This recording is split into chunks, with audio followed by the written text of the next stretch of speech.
11 নম্বরে দেওয়া আছে 355 যোগ 180 যোগ 489।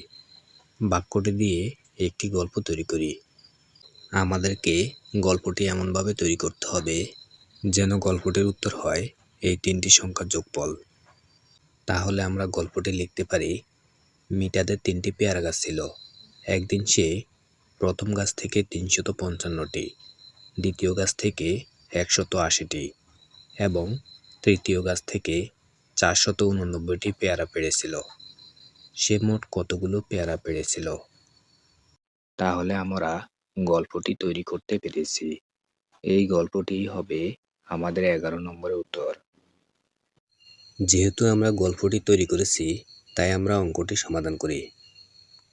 আমরা লিখতে পারি, মিতা 3টি গাছ থেকে মোট পেয়ারা পেড়েছিল 355 যোগ 180 যোগ 489।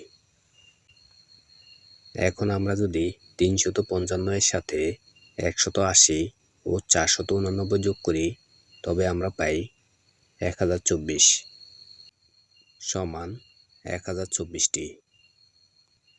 তাহলে আমরা উত্তর লিখতে পারি, মিতা মোট পেয়ারা পেড়েছিল 1024টি।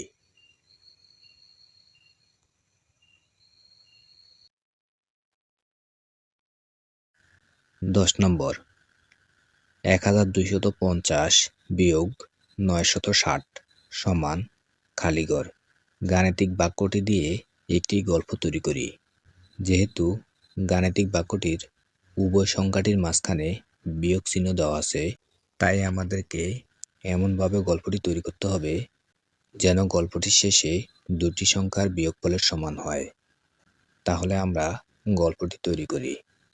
একদিন রাজু 1250 টাকা নিয়ে বাজারে গেল। বাজারে গিয়ে সে 960 টাকার বাজার করলো। এখন তার কাছে কত টাকা রইল? এই গল্পটি হবে আমাদের এই অঙ্কটির উত্তর, কেননা আমাদেরকে গল্প তৈরি করতে বলেছে।